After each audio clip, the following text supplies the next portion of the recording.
லவ்தேத்து இயேசுஸ் கிறிஸ்துஸ். இயேசு கிறிஸ்துவுக்கு புகழ். தமிழ் கூறும் நல்லுலகில் வாழும் அனைத்து அன்புள்ளங்களுக்கும் வத்திக்கான் வானொலியின் வணக்கம். இறைவன் உங்கள் உள்ளத்தையும் இல்லத்தையும் தன் அன்பாலும் அருளாலும் அமைதியாலும் இன்றும் என்றும் நிரப்புவாராக.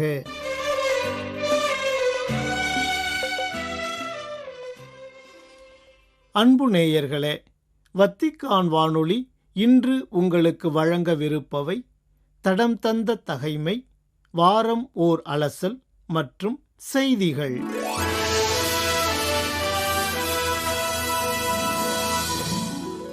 டிசம்பர் 29. புனித தாமஸ் பெக்கெட்.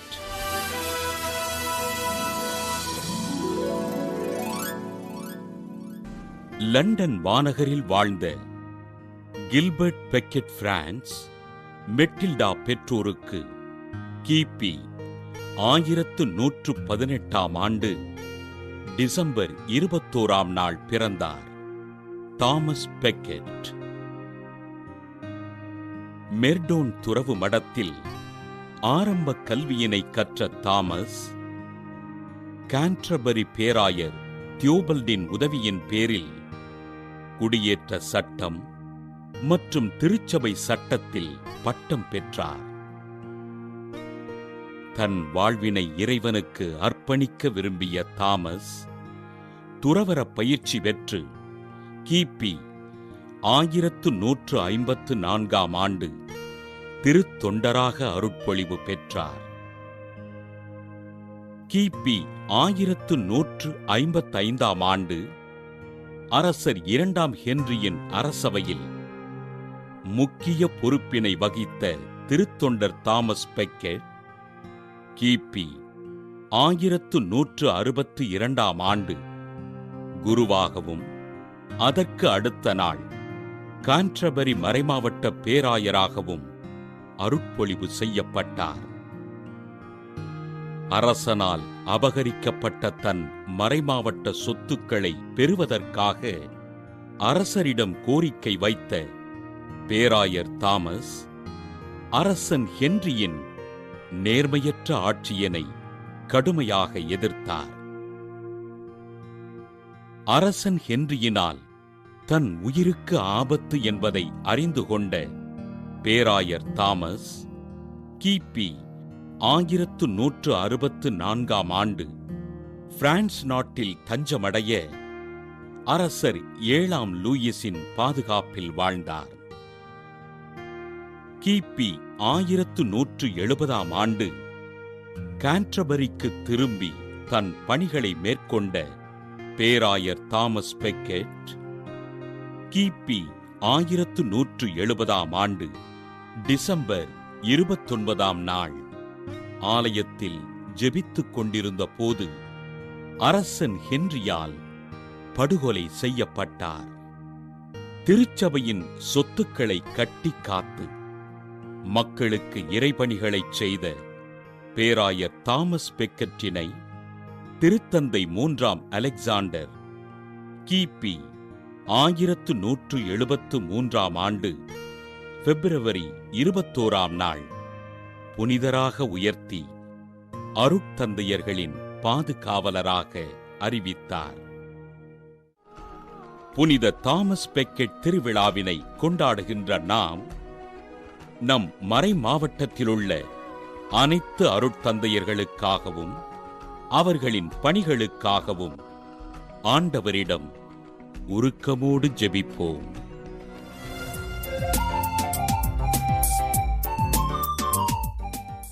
வாரம் ஓர் அலசல். இன்றைய சிறப்பு நாள். கிறிஸ்மஸ் தாத்தா வந்திருக்கேன், நான் வந்திருக்கேன். கிறிஸ்து பிறந்த வாழ்த்தை சொல்ல வந்திருக்கேன், நான் வந்திருக்கேன். கிறிஸ்மஸ் தாத்தா வந்திருக்கேன், நான் வந்திருக்கேன். கிறிஸ்து பிறந்த வாழ்த்தை சொல்ல வந்திருக்கேன், நான் வந்திருக்கேன். ஹாப்பி கிறிஸ்மஸ் வாழ்த்துக்கள், மேரி கிறிஸ்மஸ் வாழ்த்துக்கள், ஹாப்பி கிறிஸ்மஸ் வாழ்த்துக்கள், மேரி கிறிஸ்மஸ் வாழ்த்துக்கள். ஆடி பாடியே ஆசை ஆசையா உங்களிடம் வந்திருக்கேன். கிறிஸ்மஸ் தாத்தா, கிறிஸ்மஸ் தாத்தா. அனைவருக்கும் வணக்கம். வாரம் ஒரு அலசலில் இன்று நாம் பார்க்கக்கூடிய தலைப்பு கிறிஸ்மஸ் தாத்தா. கிறிஸ்மஸ் தாத்தா நம்பிக்கையின் நிழற்குடை. கிறிஸ்மஸ் தாத்தா யார்? கிறிஸ்மஸ் தாத்தா என்பது ஒரு கற்பனை நபர் அல்ல. கருணை, கரிசனம், தியாகம், பகிரும் மனம், துயரை ஆற்றும் சக்தி இவற்றின் உருவகமாக நிற்பவர். கிறிஸ்மஸ் தாத்தா என்பவர் ஒரு வயதான மனிதன் மட்டுமல்ல, மனித மனதின் உள்ளார்ந்த அன்பின் உருவம். அவர் நமக்குள் மறைந்திருக்கும் நல்லதை செய்யும் சக்தியை விழிப்பூட்டுகிறார். கிறிஸ்மஸ் தாத்தா என்பது ஒரு கதை அல்ல, உலகம் முழுவதும் நல்ல மனதுள்ள மனிதர்களின் சங்கிலி. தியாகம் செய்கிற ஒவ்வொருவரும் ஒரு கணம் கிறிஸ்மஸ் தாத்தா ஆகிறார்கள். வரலாற்று புனிதர் செயின்ட் நிக்கோலஸ். 4ஆம் நூற்றாண்டில் துருக்கியில் வாழ்ந்த மைரா என்ற ஊரைச் சேர்ந்த ஆயர் செயின்ட் நிக்கோலஸ். அவரது வாழ்க்கையின் ஒவ்வொரு பகுதியும் நான் பெற்றதை நான் மட்டுமே அனுபவிக்க கூடாது, மற்றவருக்கு நம்பிக்கையாக வேண்டும் என்ற உயர்ந்த சிந்தனையில் அர்ப்பணிக்கப்பட்டிருந்தது. ஒரு ஏழை தந்தைக்கு 3 மகள்கள். திருமணத்திற்கு தேவையான வசதி இல்லை. அவர்களின் நெருக்கடியைக் கண்டு செயின்ட் நிக்கோலஸ் இரவு நேரத்தில் யாரும் காணாமல் அந்த வீட்டு ஜன்னல் வழியாக தங்க நாணயங்களை வீசி அவர்களின் வாழ்க்கையில் ஒளி ஏற்றினார். இந்த மறைவான அன்பு செயல்தான் பின்னாளில் உலகினால் கிறிஸ்மஸ் தாத்தா என அழைக்கப்பட்டார்.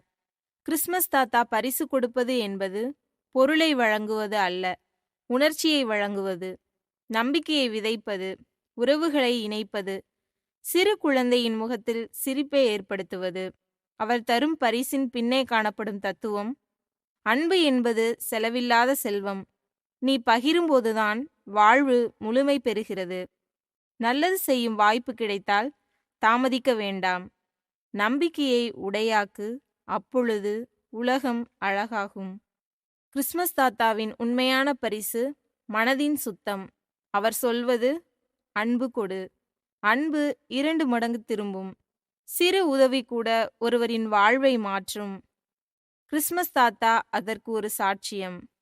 கிறிஸ்மஸ் தாத்தா நம்பிக்கை தருவது பொருளால் அல்ல, உணர்வால். 4ஆம் நூற்றாண்டு செயின்ட் நிக்கோலஸ் வாழ்ந்த காலம். 11ஆம் நூற்றாண்டு ஐரோப்பாவில் செயின்ட் நிக்கோலஸ் டே என்ற திருநாள் கொண்டாடப்பட்டது. 16ஆம் நூற்றாண்டு கிறிஸ்மஸ் நாளன்று பரிசுகள் வழங்க ஒரு நாளாக கருதப்பட்டது. 19ஆம் நூற்றாண்டு அமெரிக்காவில் கவிதைகள், கலைப்படங்கள், கதைகள் மூலம் கிறிஸ்மஸ் தாத்தாவின் இன்றைய வடிவம் உருவானது. 20ஆம் நூற்றாண்டு கொக்கோ-கோலாவின் புகழ்பெற்ற விளம்பரங்களில் இன்றைய கிறிஸ்மஸ் தாத்தாவின் சிவப்பு உடை, புன்னகை, வயிறு, வெள்ளை தாடி உலகின் நினைவில் நிலைத்துவிட்டது. இந்த மரபின் வேர்கள் எங்கிருந்து பிறந்தது? துருக்கி, செயின்ட் நிக்கோலஸின் பிறந்த நிலம். ஐரோப்பா, குழந்தைகளின் பாதுகாவலர் என போற்றப்பட்ட நிலம். வடதுருவம், கற்பனை உலகின் அடையாளம். உலகம், கிறிஸ்மஸ் தாத்தா வாழும் வீடு. மனித இதயம் அவர் குடியேறிய நிரந்தர தலம். கிறிஸ்மஸ் தாத்தா இன்று எங்கு வாழ்கிறார்? கிறிஸ்மஸ் தாத்தாவின் உண்மையான வேர்கள் மனிதனின் நல்லுணர்வு. நல்லது செய்யும்போது கிறிஸ்மஸ் தாத்தா அங்கே இருப்பார். கருணையின் துடிப்பில் கிறிஸ்மஸ் தாத்தா உயிரோடு இருக்கிறார். கிறிஸ்மஸ் தாத்தா இன்று எங்கு வாழ்கிறார்? ஒவ்வொரு நன்மை செய்ய தீர்மானிக்கும் மனிதனின் உள்ளத்திலே. இன்றைய உலகில் வன்முறை அதிகரிக்கிறது, பேராசை உயர்கிறது, குடும்ப உறவுகள் தளர்கின்றன, மன அழுத்தம் குழந்தைகளையும் தாக்குகிறது, தனிமை அதிகரிக்கிறது. இத்தகைய சூழலில் கிறிஸ்மஸ் தாத்தா நமக்கு தரும் மூல செய்தி, எவ்வளவு இருள் சூழ்ந்தாலும் ஒரு சிறு ஒளி போதுமானது. அந்த ஒளி ஒரு நல்ல வார்த்தை, ஒரு அன்பான செயல், ஒரு கருணையின் தொடுதல், ஒருவரின் துயரை ஆற்றும் முயற்சி. இதனால் கிறிஸ்மஸ் தாத்தா ஒரு மரபல்ல, ஒரு தேவை. கிறிஸ்மஸ் தாத்தாவின் சிரிப்பு மன அழுத்தத்தை குணப்படுத்தும் மருந்து. அவர் நினைவூட்டுவது மற்றொருவரையும் மகிழ்வி. கிறிஸ்மஸ் தாத்தாவின் அன்பு வயதை கடந்து செல்கிறது. குழந்தைக்கும் பெரியவருக்கும் சமமான மகிழ்ச்சி. உலகில் குறைந்து வரும் மனித நேயத்தை மீண்டும் ஒளிர்விடச் செய்பவர் கிறிஸ்மஸ் தாத்தா. குழந்தை என்பது தூய்மை, சுத்தம், நம்பிக்கை, வெளிப்படையான அன்பு. கிறிஸ்மஸ் தாத்தாவை குழந்தைகள் நேசிக்க காரணம், குழந்தை மனதிற்கே கிறிஸ்மஸ் தாத்தா தகுதியானவர். ஏனெனில் அவர் அன்பால் பேசுகிறார், அவர் புன்னகை தருகிறார், அவர் எதையும் எதிர்பார்ப்பதில்லை, அவர் ஒவ்வொரு குழந்தையையும் சமமாக பார்க்கிறார். கிறிஸ்மஸ் தாத்தாவின் உண்மையான அன்பு பரிசு பொருள் அல்ல, வாழ்வை தாங்கும் கருணை. இயேசுவின் பிறப்பு ஏழைக்காக, துன்பத்துக்காக, இருளில் உடைந்தவர்களுக்காக. கிறிஸ்மஸ் தாத்தா அதே செய்தியை மகிழ்ச்சியாக எடுத்துரைக்கிறார். கொடுங்கள் என்ற கிறிஸ்துவின் போதனை கிறிஸ்மஸ் தாத்தா வழியாக பலர் கற்றுக்கொள்கிறார்கள். செய்யும் நன்மை வானில் சேமிக்கப்படும் செல்வம். இன்றைய குழந்தைகள் ஸ்கிரீனில் மூழ்கியிருக்கிறார்கள். மன அழுத்தம் அதிகம். ஒற்றை பெற்றோர் குடும்பங்கள் பல உள்ளன. உறவுகள் தளர்வு. இவர்கள் அனைவருக்கும் கிறிஸ்மஸ் தாத்தா ஒரு அன்பின் ஆறுதல், பாதுகாப்பின் உணர்வு. தாய் மடியில் உறங்கும் குழந்தைக்கான பரிசு. ஒரு குடிசையில் கடும் குளிரில் தாய் ஒரு குழந்தையை காப்பாற்றிக் கொண்டிருக்கிறாள். கிறிஸ்மஸ் தாத்தா அங்கு வருகை தந்து குளிர் போர்வை, சிறு உணவு, சில தேவைகளை வைத்துவிட்டு யாரும் காணாமல் சென்றார். உண்மையான கிறிஸ்மஸ் தாத்தாவின் அடையாளம் அன்பு செயல் செய்யும்போது புகழ் தேடாத மனம். ஒரு முதியவர் குடும்பம் இல்லை, மனதில் தனிமை நிரம்பி இருந்தது. அவர் கிறிஸ்மஸ் தாத்தாவுக்கு எழுதிய கடிதம்: எனக்கு எந்த பரிசும் வேண்டாம், யாராவது ஒரு நிமிடம் என்னிடம் பேசினால் போதும். இந்த கதையின் மூலம் கிறிஸ்மஸ் தாத்தா நமக்கு சொல்லுவது, சிலருக்கு பரிசு என்பது ஒரு பொருள் அல்ல, ஒரு மனிதன் கவனித்து தரும் ஒரு நிமிடம். ஒரு குடும்பத்தில் உணவு கூட இல்லாத நிலையில் பரிசு அல்ல, வாழ்வின் அடிப்படை தேவைகள் தேவைப்பட்டன. கிறிஸ்மஸ் தாத்தா அந்த குடும்பத்துக்கு நாட்களுக்கு போதுமான தேவைகள் தந்து கிறிஸ்மஸை வாழ்வாக்கினார். இந்த கதைகள் சொல்வது ஒன்றே: அன்பு எங்கு இருக்கின்றதோ அங்கு கிறிஸ்மஸ். பெயரில்லாமல் உதவி செய்பவர்கள் உண்மையான கிறிஸ்மஸ் தாத்தா. புகழ் தேடாமல் துயரை துடைக்கும் கைகள் கிறிஸ்மஸ் தாத்தாவின் கைகள். நாமும் கிறிஸ்மஸ் தாத்தா ஆக வேண்டுமெனில் சிவப்பு உடை தேவையில்லை, மான்வண்டி தேவையில்லை, வடதுருவம் தேவையில்லை. தேவையானது அன்பு, புன்னகை, கருணை, பகிர்வு, மனிதநேயம். ஒரு நாள் ஒருவரின் இதயத்தில் ஒளியேற்ற முடிந்தால், அவரது இருளை துடைக்க முடிந்தால், அன்றே நாமும் கிறிஸ்மஸ் தாத்தா. நன்றி, வணக்கம். பரிசு பொருட்களை பையில நிரப்பி பாசமா தந்திடுவே, பலவித இனிப்பும் கையில எடுத்து மகிழ்ச்சியா கொடுத்திடுவே. பரிசு பொருட்களை பையில நிரப்பி பாசமா தந்திடுவே, பலவித இனிப்பும் கையில எடுத்து மகிழ்ச்சியா கொடுத்திடுவே. பெரிய மனுஷங்களை பேர குழந்தைகளை எல்லோரும் ஓடி வாங்க, பெரிய மனுஷங்களை பேர குழந்தைகளை எல்லோரும் ஓடி வாங்க. பாட்டு பாடியே ஆட்டமாடவே என்னோட சேர்ந்துக்கங்க. கிறிஸ்மஸ் தாத்தா வந்திருக்கேன், நான் வந்திருக்கேன். கிறிஸ்து பிறந்த வாழ்த்தை சொல்ல வந்திருக்கேன், நான் வந்திருக்கேன். கிறிஸ்மஸ் தாத்தா வந்திருக்கேன், நான் வந்திருக்கேன். கிறிஸ்து பிறந்த வாழ்த்தை சொல்ல வந்திருக்கேன், நான் வந்திருக்கேன். ஹாப்பி கிறிஸ்மஸ் வாழ்த்துக்கள், மேரி கிறிஸ்மஸ் வாழ்த்துக்கள், ஹாப்பி கிறிஸ்மஸ் வாழ்த்துக்கள், மேரி. அன்பு நேயர்களே, இந்நேரம் வரை நீங்கள் கேட்டு மகிழ்ந்தது வாரம் ஓர் அலசல், இன்றைய சிறப்பு நாள்.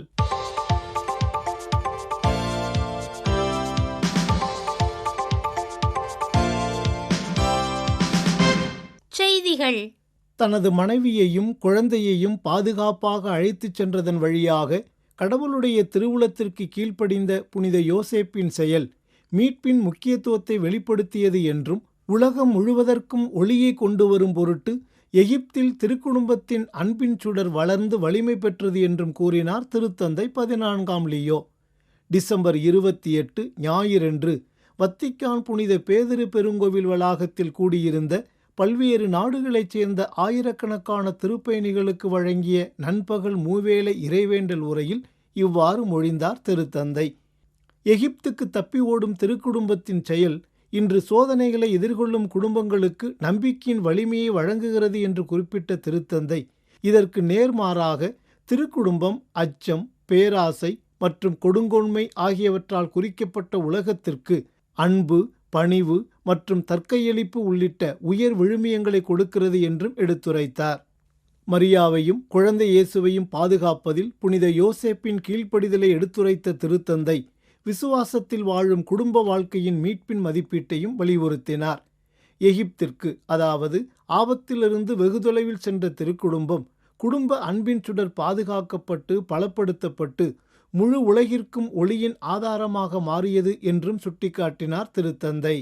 கிறிஸ்தவ குடும்பங்கள் ஜெபம், அடிக்கடி அருளடையாளங்களில் பங்கேற்பது, உண்மையான உரையாடல், விசுவாசம் மற்றும் எளிமையான அன்றாட அன்பின் செயல்கள் வழியாக நற்செய்தியின்படி வாழ வேண்டும் என்று ஊக்குவித்த திருத்தந்தை, அத்தகைய குடும்பங்கள்தாம் சமூகத்திற்குள் அன்பின் பள்ளிகளாகவும் நம்பிக்கையின் அடையாளங்களாகவும் மாற முடியும் என்றும் மொழிந்தார். நகரங்கள் என்பது வெறும் கட்டிடங்களின் தொகுப்பல்ல, அவை மக்களின் உணர்வுபூர்வமான கதைகளால் கட்டமைக்கப்பட்டவை. எனவே குடிமக்களின் குரல்களுக்கு செவிசாய்க்குமாறும் மக்களாட்சியை வலுப்படுத்துமாறும் அழைப்பு விடுத்தார் திருத்தந்தை 14ஆம் லியோ.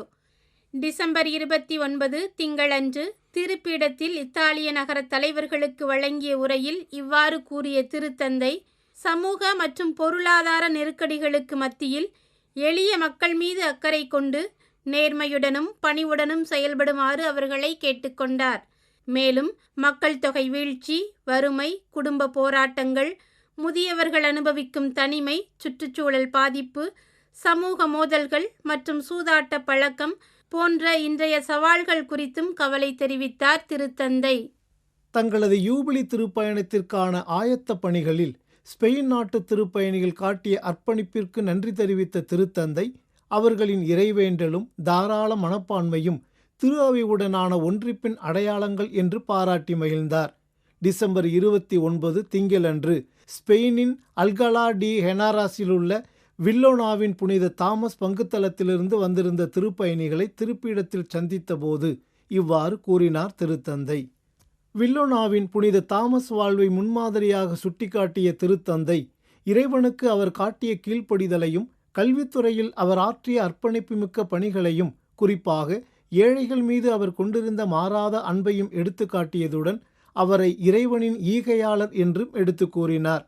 இறைவேண்டல், உழைப்பு மற்றும் பிறரன்பு பணி வழியாக புனித தாமஸின் முன்மாதிரியை பின்பற்றுமாறு அவர்களுக்கு அழைப்பு விடுத்த திருத்தந்தை, ஏழைகள் மீது காட்டும் அக்கறையே நம்பிக்கையின் வெளிப்படையான அடையாளம் என்பதையும் சுட்டிக்காட்டினார்.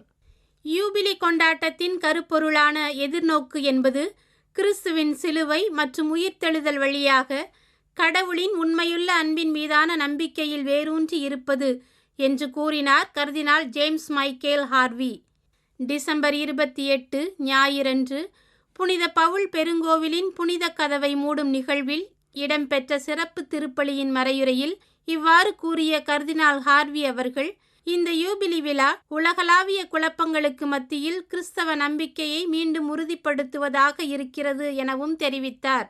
கிறிஸ்தவ நம்பிக்கை இன்றைய போர்கள், நெருக்கடிகள், அநீதிகள் மற்றும் குழப்பங்களை புறக்கணிக்கவில்லை. மாறாக மேலோட்டமான நம்பிக்கையில் அல்லாமல் கடவுளின் உண்மையுள்ள அன்பின் மீதான நம்பிக்கையில் வேரூன்றியுள்ளது என்றும் உரைத்தார். இப்பெருங்கோவிலின் புனித கதவு வெறும் பொருளால் செய்யப்பட்ட ஒன்றல்ல, மாறாக தன்னிறைவையும் வெறுமையையும் விடுத்து கடவுளின் இரக்கத்திற்குள் நுழைவதற்கான ஓர் அடையாளமே இந்த புனித கதவு என விவரித்தார். நேயர்களே, இத்துடன் வத்திக்கான் வானொலியின் தமிழ் ஒலிபரப்பு நிறைவு பெறுகின்றது. உங்கள் செவிமடுத்தலுக்கு நன்றி. வணக்கம். வணக்கம்.